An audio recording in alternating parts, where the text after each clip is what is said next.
Praise the lord. అందరికీ వందనములు. ఈరోజు జూన్ నెల 7వ తారీఖు 2024 సంవత్సరం. ఈ దినము దేవుడు మనకి అనుగ్రహించిన వాగ్దానమును చదువుకుందాము. యెహోవా మీద ఆశ పెట్టుకునుము, యెహోవా యొద్ద కృప దొరుకును, ఆయన యొద్ద సంపూర్ణ విమోచన దొరుకును. కీర్తన గ్రంథము 130వ అధ్యాయం 7వ వచనము. ప్రియమైన దేవుని బిడ్డలారా, ఈ ఉదయకాల సమయమందు దేవుడు మనతో ఈ రీతిగా మాట్లాడుచున్నారు. మనం దేవుని మీద ఆశ పెట్టుకున్న వారమైతే, మనం దేవుని మీద మన యొక్క ఆసక్తి పెట్టుకున్న వారమైతే కనుక మనము ఆయన నుంచి ఏదైనా పొందుకోగలమండి. చాలా మంది దేవుని మీద ఆశ పెట్టుకోరు. ఏదో ప్రార్థించామన్న పేరుకి ఆ భయంతోనూ వణుకుతోనూ శ్రమను బట్టి ప్రార్థిస్తారు. కానీ దేవుడు నాకు ఖచ్చితంగా ఈ యొక్క పరిస్థితి నుంచి విడుదలనిస్తాడు, నాకు సహాయము దయచేస్తాడు, అద్భుత కార్యం నా పక్షంగా చేస్తాడు, నన్ను ఆత్మీయతలో వర్ధిల్లింప చేస్తాడు అని ఆశ పెట్టుకోరు. దేవుడు చెబుతున్న మాట ఏమిటి అంటే, ఉదయకాల సమయమందు యెహోవా మీద ఆశ పెట్టుకునే వారుగా మనం ఉండాలి. దేవుని మీద మనము ఆశ పెట్టుకునే వారుగా ఉండాలి. మనం చాలా మందిని చూస్తూ ఉంటాం. మనం కూడా కొన్నిసార్లు మరి చాలా విషయాల్లో ఆశలు పెట్టుకుంటాం. గర్భఫలంతో ఉన్నప్పుడు మరి మగబిడ్డ పుట్టాలని కొంతమంది ఆశ పెట్టుకుంటారు, ఆడపిల్ల పుట్టాలని కొంతమంది ఆశ పెట్టుకుంటారు, ఉద్యోగాల మీద ఖచ్చితంగా వస్తుంది అని కొంతమంది ఆశ పెట్టుకుంటారు, మరి మంచిగా వివాహం జరుగుతుంది అని వివాహ వయసులో ఉన్న బిడ్డలు ఆశ పెట్టుకుని ఉంటారు, మంచి భర్త రావాలి, మంచి భార్య రావాలి అని. మరి ఇలా ఈ లోకానుసారంగా మనం ఎన్నో ఆశలు పెట్టుకుంటాం. కానీ అవి నెరవేరకపోతే మనలో ఏదో తెలియని నిరుత్సాహము, ఏదో తెలియని వేదన మరి మనము అనుభవించాల్సి ఉంటుంది. కానీ దేవుడు చెబుతున్న మాట ఏమిటంటే, నువ్వు నా మీద ఆశ పెట్టుకో, అప్పుడు నువ్వు వాటన్నిటి వైపు తిరగవు. నువ్వు నా మీద ఆశ పెట్టుకుంటే నీకు ఏది ఏ సమయానికి కావాలో అది నేను నీకు ఇస్తాను అని దేవుడు చెబుతున్నాడు. ప్రియమైన సహోదరి సహోదరుడా, మనం దేవుని మీద ఆశ పెట్టుకున్న వారమైతే మనకి తగిన సమయంలో ఏదైతే అవసరమో అది ఇస్తాడు. నీవు నేను ఆశించిన సమయంలో కాదు, మనకి అవసరమైన సమయంలో దేవుడు మనకి అనుగ్రహిస్తాడు.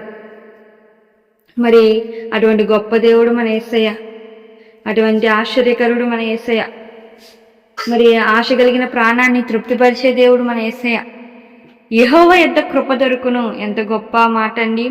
ఆయన యొద్ద కృప ఉంది కాబట్టే, ఆ కృపను బట్టే మనం ఇలా ఉన్నాం. నీ భక్తి నా భక్తి కాదు, నిరంతరము నీ కోసం నా కోసం మన యేసయ్య తండ్రి యొద్ద విజ్ఞాపన చేయుచున్నాడు కాబట్టే, ఆ కృపను బట్టే మనము సజీవుల గుంపులో ఉన్నాము. ఇలా ఆరోగ్యకరంగా మరి ఎన్ని ప్రతికూల పరిస్థితులు ఎదురైనప్పటికీ జయించి నిలబడగలుగుతున్నాం.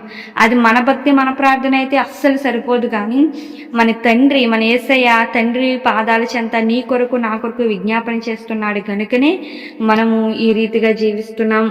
ఏదో నా బలాన్ని బట్టి నా శక్తిని బట్టి నేను జీవిస్తున్నానని నువ్వు అనుకోక ప్రియ సహోదరి సహోదరుడా.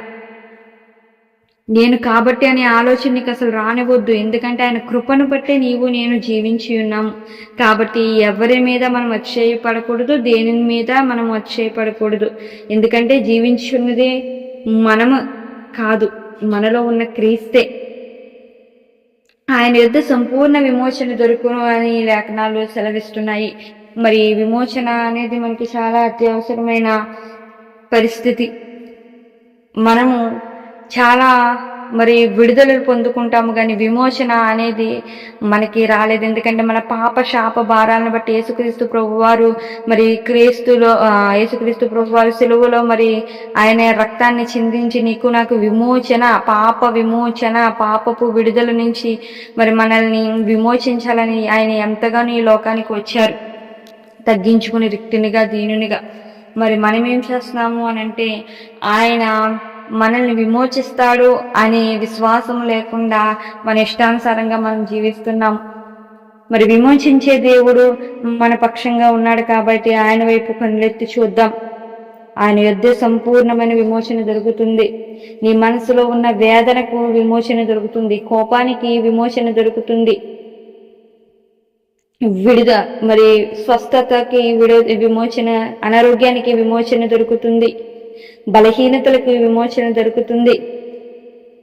లోక సంబంధమైన ప్రతికూలమైన పరిస్థితులు ఎదురైనప్పుడు ఏ రీతిగా మనం జయించాలటువంటి పరిస్థితులన్నింటికి కూడా దేవుడు మనకు విమోచన కలిగిస్తాడు.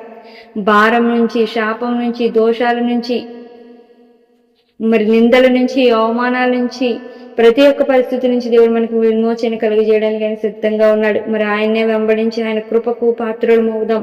అటువంటి కృప దేవుడు మనందరికీ అనుగ్రహించును గాక. ఆమేన్. ప్రార్థన. దయగలిగిన తండ్రి, ప్రేమ కలిగిన రాజు అయిన యేసయ్య, మీ ఘనమైన నామానికి వందనాలు. సర్వశక్తి కలిగిన దేవుడు నిన్ను మనసారా స్తుతించే ధన్యత మీ దేని దాసులమైన మాకు అనుగ్రహించినందుకు మీకు స్తోత్రాలు. విత్తబడిన వాక్యం మా అందరి హృదయాల్లో ఫలించడానికి సహాయాన్ని దయచేయమని, నీ కృపచేత మమ్మల్ని బలపరిచి, మీ వాక్యం అందు స్థిరపరచమని యేసుక్రీస్తు వారి పేరు అడుగుచున్న మా ప్రియ పరలోకపు తండ్రి.